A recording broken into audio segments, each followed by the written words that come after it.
You're watching episode 180 of the Mamas con Ganas podcast. Today, I interview etiquette coach Catherine Ramirez. She's here to tell us how good etiquette can elevate all aspects of our lives. Stay tuned and learn why good etiquette is not just for queens.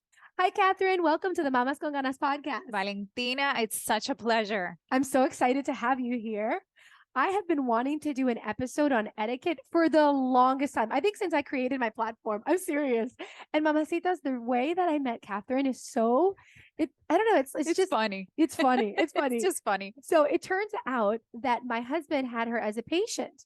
And he comes home that day and he says to me, you would love the patient I had today. I go, why? Like, why? She's like, because she's a teacher. She's an etiquette teacher. I was like, no way. Do you think I can call her? Do you think she might be interested in interviewing and doing an interview for the Mamas con Ganas podcast? It's so funny. And we had to, obviously, I was like, ask for her permission, but I want to talk to her. That's hilarious because he called me. I'm like, oh, the doctor's calling me. Okay. And first we're talking about my dental process. And then out of nowhere, he's like telling me about you, the podcast. I'm like, oh, of course, I would love to. And here we are. Here we are. It's interesting because I feel like that's the synchronicity of life that I love. And when you're focused on that, and I truly think that we manifest things that we're focused on. And I think there've been so many times where I would think to myself, oh, I really want to touch the subject of etiquette, because I'll tell you why. Because I think that self-improvement goes hand in hand with etiquette. I think that etiquette can up-level your life in so many ways. And I know that a lot of people, we're going to get on this subject, that I know that a lot of people reject etiquette as something that's like ancient and like not part of modern day life. But I really disagree with that, because I think that you can become more successful by learning certain social cues and all of the things that you teach. So tell us a little bit about how you think, from your perspective, because it's a very special perspective as an etiquette instructor, how you think etiquette applies and is still very relevant for the modern woman. Valentina, I love the word that you used, up level, because that's what I feel that I bring to people. I elevate their personal, their professional confidence through etiquette and social skills. People think about etiquette, oh, a knife, a fork, how to eat properly. It's so much more than that. It's about respecting each other, being kind, being considerate with one another in the society. And yes, we're evolving. We're in this modern era now. Etiquette is not like just the royal family. It's so much more than that. And people need it and can use it at work, in school, in their day-to-day. It's very interesting. What kind of clients are the majority of clients that you see, and what are they looking for to do with their own life and to apply to their own life when they come to you for help? Exactly. I see people from age 5 to 95. Oh my goodness. I see everyone. Everybody can benefit from these skills. But to answer your question, most of my clients are young girls and teenagers, because moms are very interested in having their children, boys included. Oh yes, I'm a mom of boys who wants etiquette for my children. I put them in etiquette summer camp before, summer camp. Although sometimes I still ask myself if those etiquette classes actually helped. Where are they? I think we're going to have to do a refresh. Let's do it. I'll book you. Awesome. So, Let's do it. So yes, they're looking to have their girls and boys grow up with good manners, showing respect to people, knowing how to sit and eat at a table, especially at a restaurant when you're outside with them. You don't want people to think that your kids are savages. Of course not. But sometimes they behave like that. Yeah. And that's where I come in to rescue you, to save you. And something that I like to mention to parents is that this is not just a one-day course and goodbye. Especially for kids, the younger ones, I like to do a longer course, because in the practice is where they take everything home. in the practice. And I love it because once they learn it, they show their parents, no, that's not how Miss Catherine said it's done. Daddy, your elbows are on the table. I would love my kids to correct me. Yes. Personally, instead Goals. of it being the other Goal. way. Hashtag goals. Yes. So yes, I aside from teenagers and kids, I also see entrepreneurs. I see people in the workforce because they want to know how to greet clients. What's the right way of inviting them on behaving on a business trip, having dinner with them? If you're pitching something, you want to look your best. You also want to feel your best and act your best. And this is where etiquette comes in. It's not just good table manners, it's a whole transformation. I think it just injects confidence in Mm. general. When you know how to dress, how to behave in social settings, how to behave online, that's another part of the yes. etiquette. We all will, you're going to give us categories right now. It's just in general, when you know these things, you feel confident. And I think confidence is a huge aspect of building a mindset for success. Yes. And that word confidence is so big because this is the way I see it. The way that you want people to treat you is the way that you show up to places. And what I mean by this, if I want people to see me as a respectful etiquette trainer, etiquette coach, I need to look like one.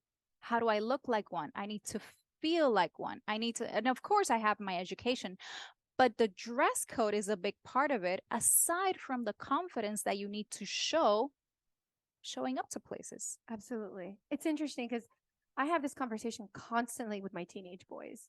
And because this is one of those recurring fights and arguments in the home is, for example, when we're going to go to a restaurant and I tell them, okay, get dressed and get changed. Let's go to a restaurant. And then they come down and they're wearing sweatpants and t-shirts. And I'm like, no, you're not. And they know it. But it's interesting because kids always try to push the boundaries. Oh. So if you don't keep it as a repetition or as a standard yes. for always, then they'll just fall into the tendency of not taking care of that aspect about themselves. So my husband and now they know. It's interesting, but we've had this argument like, no, this is not the way that you dress when you go to a nice restaurant. Exactly. This is not the way you dress when you go to the church or when you go to anything that's. And it's interesting because the same applies when you go to the beach. Like the way you don't go to the beach the way you go to a business meeting. I'm not going to show up to the beach with my blazer. Exactly. So it's the same thing the other way around. You're not going to show up dressing in sweatpants, for everything that you go to. You can't, with my kids, it's always, you can't look like a basketball player everywhere you go. Literally. Even if that's the goal. Yes. Kids, if you're watching, that's not how we dress everywhere. Exactly. And this is where I apply. You want to be a walking business card. I love that. You have to dress the part. You have to dress how you want people to address you. And that's part of the course. That's part of etiquette and part of life. Wow. Would you touch upon the different categories of etiquette? I know we've already talked a little bit about them, but so that people know that it's not really just about sitting down at the table. Exactly. So we have table manners, as I mentioned earlier. Of course, dining, tea, wine, and all that. But we also have social etiquette. This is where the social part comes in. How to be a good host, how to be a good huésped. Guest. My gosh. my switch. How to be a good guest, how to introduce people, how to greet them. It's all about the social part. But we also have the business etiquette. Giving a handshake. A handshake can either make or break a deal. Absolutely. As simple as a handshake. How to invite a client for dinner, a business trip, a conference. How do you behave? Networking, so big nowadays. All that has etiquette codes behind it that once you know it, you're going to stand out, you're going to do better in life, and you're bringing the best to the table. Yes. Do you think this is a little bit of a dying art in the sense that, do you think that there's a movement right now or a push to give less relevance to what etiquette is? In the sense that, like, with all of, we see a lot of times people that are becoming very rich and very famous, where we know the way that they behave online, on their videos, or just in general is absolutely not in the Proper? Yeah, proper. There you go. Is that the word? Do you think that affects society? Do you think that there's a push to? Well, here's the thing. We're living in a world where, let me put it this way. In a world full of Kardashians, be a Diana. Stand out. Yes, you can be successful without education, without manners. But why would you want that when you can have the best of both worlds? Don't you think that having the skills to succeed even further in life, to get to relate to more people, would bring you closer to your goals? I would say so. That's interesting. Because I think also that when you do have that juxtaposition of that cultural wave of things going maybe in a vulgar manner, you also have maybe a rise of the other side where it's like, well, no, these things still matter. Yes. These things are still relevant. And I will say, because if you follow me on social media, I am guilty of loving sometimes things that are not considered, proper. I love reggaeton and I love, but I also think that there are things that are proper in a certain setting and in something that's not, very appropriate in other types of settings. Correct. I mean, I can appreciate all kind of music and celebrities, and yes, they can do amazing things. But how do I see myself? How do I want people to look at me when I follow this culture? I mean, it's really a matter of how much do you connect with that culture or not. It's interesting. This makes me think. I took an acting course this week. I've been doing that, and it was all about how we are perceived online as actors and the branding that we can do to ourselves in order to project specific judgments, I guess, from the other side. And the teacher was telling us that no matter how much we want to fight the idea that we're going to be judged as actors by our looks, by our headshots, for example, headshots are like the pictures that we take. And when we take different pictures, depending on the role that we're going, we'll show a certain picture depending on the role that we're going for, right? Exactly. If it's the role for a corporate woman, we show that headshot. If it's for somebody who is not the same headshot you're going to show if you're going to play a homeless person, right? And the interesting thing is that she was telling us that at the end of the day, whether we like it or not, we're in the business where we're going to be judged. We are literally always putting ourselves out there. And I think that applies to the real world in general. And it's just a matter of thinking to ourselves, how do we want other people to perceive Exactly. us as? How do you want to be judged? People are going to talk regardless. Whatever you do in life, especially now in this social media world where people have access to our private life, people have access to our family, what we're doing, the vacation that we take. If you're going to be judged, because we're humans and we like to talk about other people, which is bad manners, by the way. Yes. If people are going to judge me Yes. anyways, I want them to judge me for the good things that I'm doing and not for wrong things. Talk about how I behave, talk about how I eat in public, talk about my posture. Judge me there, but at least I'm showing the right way of doing things. Yes, it's basically figuring out like how you want to show up in the world. Exactly. And I tell that to my kids when, again, exactly. I said, well, people are going to judge you. I know it sucks that people are going to think a certain way about you. And as minorities, I have to say, I tell my children, as a woman, I want to be, and as a Latina woman, I want to be the best example of my people. Exactly. And I tell my children also, as Latinos, what do you want people to perceive you as? How do you want them to perceive you? You should be the best example of a Latino teenager that there can possibly be. Yes. Because then you're elevating our people. Yes. And that's the way that I see it. And we can share this, like just like we're sharing this in your podcast to all the mamacitas there.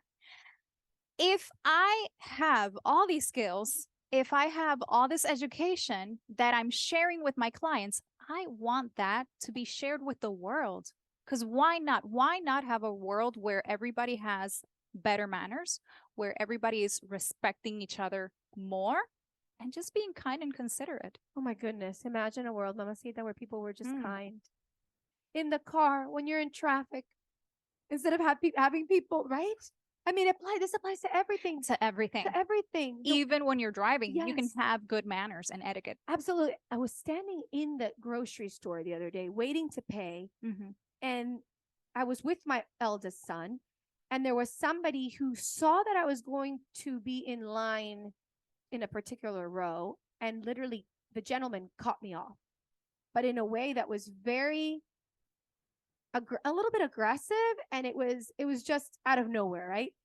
And my son was with me, and he turns to me and goes, "Are you going to take that? Are you going to let that person do that? You have, oh no, mommy, you have to say something. You have to say something."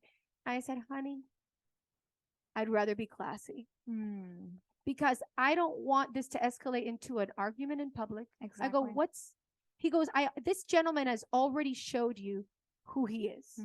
And you never know when somebody's carrying a gun, right?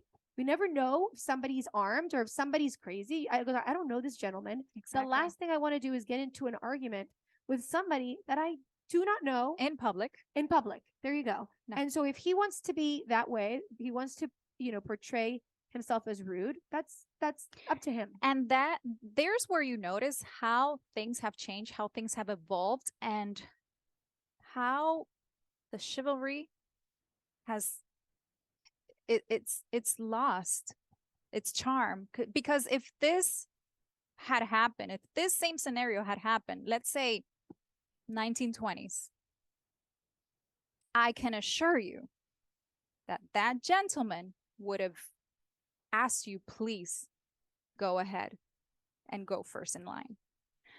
But things have changed. We are evolving to other times, and this is where I come into the picture. Those good manners, that sense of respect, especially because you're a lady, shouldn't die, and I'm not going to allow it to die. Yes, I agree. Y por más I'm going to say something in Spanish, por más feminista que uno sea, from like in terms of a woman who we look for equality, I do think that there's something very beautiful about chivalry, about respect. Exactly. And respect towards a lady. So I hope to be raising my children right, personally. We're going to have a conversation after the show. Now, Catherine, so that my mamacitas know your background, where you come from, because I know your extensive background. We've talked about it. Yes. Tell them about where you're from, where you grew up, and then tell them about the exciting new certification that you're getting right now. Because I know that you've had extensive background in the subject matter that you teach, but also what's coming next and where you're going, because this is it's very exciting.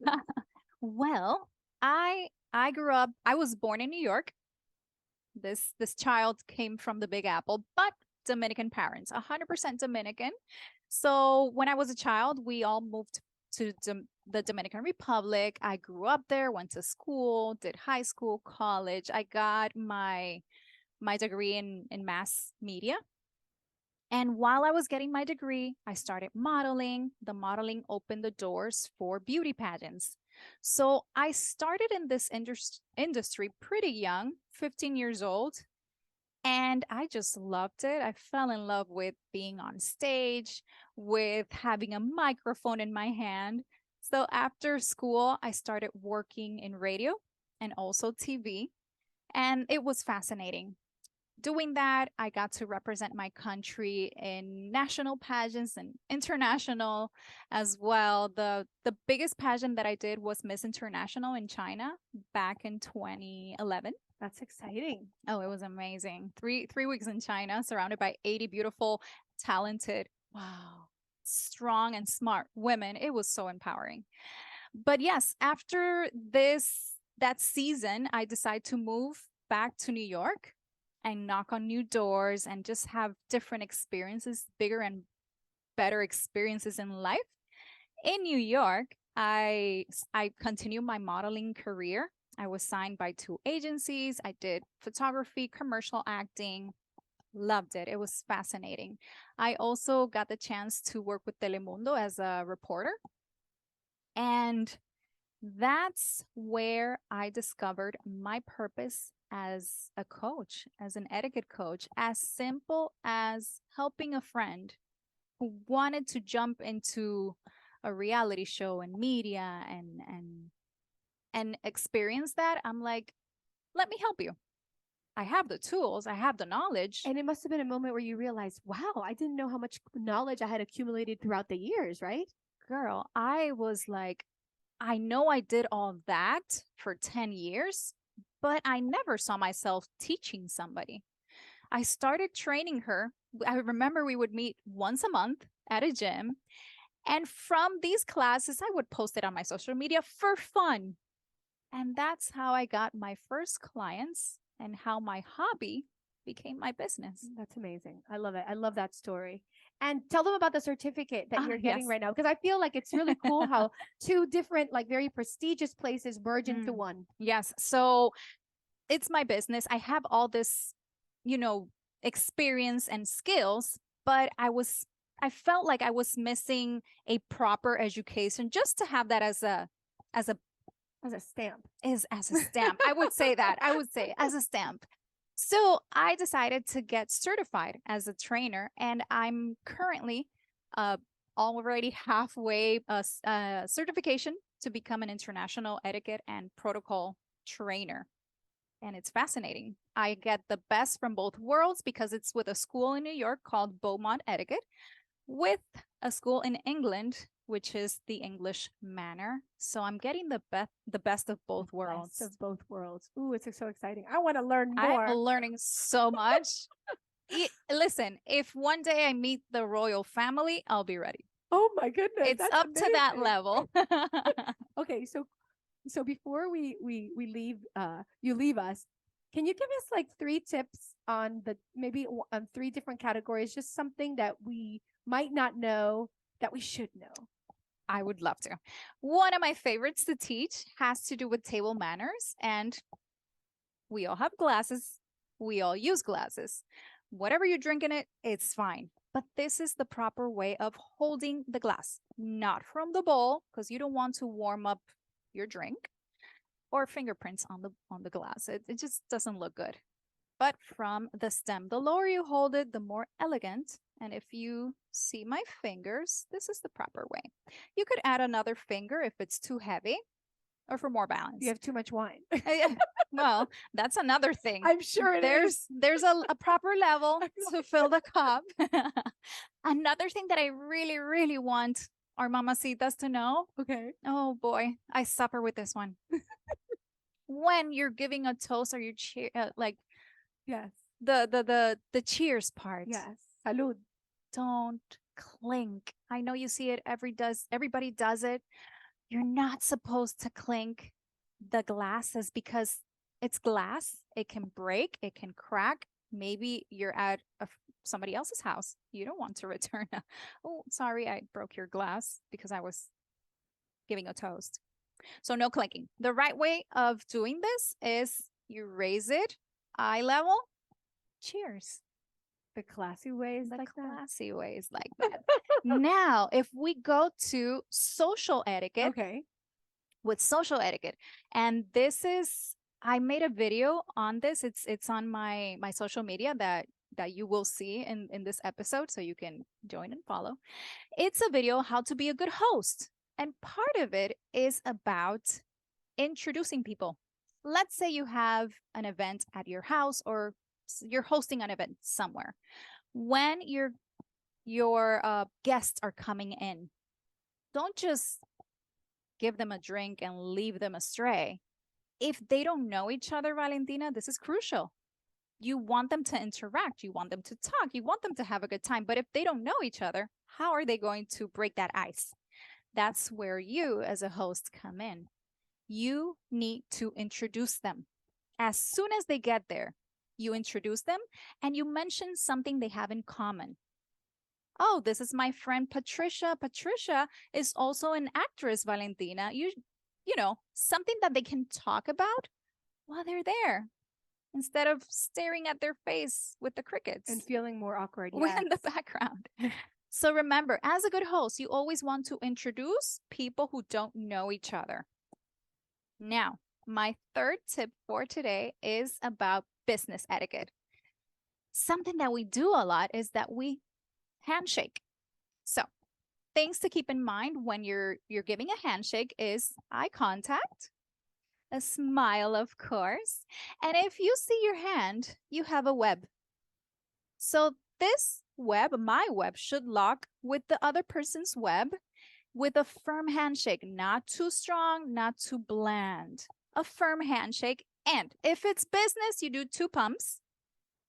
If it's social, you can do 3. Some people do 4, but 3 is the number. Exactly. You did great. Very interesting. And that's something that it can actually make or break a deal. It's that important to have a good presence, to have a firm handshake shows that you know why you're there and that you know your stuff. I love it. I love it. Oh, thank you so much. This was so much fun. I think you're going to be a recurring guest on my podcast. My pleasure. This is so cool. No, because I think it does apply just to everything. And I think, the podcast has, being a Mamas con Ganas, or how I call what a Mamas con Ganas is really like elevating every single aspect of your life. And I think that this really does interplay with all the facets of our life. And that when we know how to behave, how to act, how to dress, how to have the proper posture, we feel better and we have more confidence. So thank you so much, Catherine, for being on the podcast. This was such a pleasure. I honestly, I loved this interview, and I just love sharing how to be a proper lady, how to be a gentleman. This is something that I'm not going to let it die. I love it. Tell them where they can reach you, where they can contact you to get their training. Yes, you can find me on social media as Etiquette 360. I also have a website that you can go to and get to know me a little bit more, see what I do. It is etiquette-360.com, and you will find all this information with Valentina's platform. Yes. You can also find all the links to her information on mamasconganaspodcast.com/180. That's mamasconganaspodcast.com/180. Thanks again. Hope to see you back. Bye, Mamacita. See you next week. Hey, it's Valentina Azara. I hope you enjoyed this podcast episode. Thank you so much for liking, sharing, and subscribing to our motivational channel. If you have any questions or comments, visit our website at mamasconganaspodcast.com or follow me on social media at Mamas Con Ganas. And remember, don't be a mama con drama. Let's be mamas con ganas.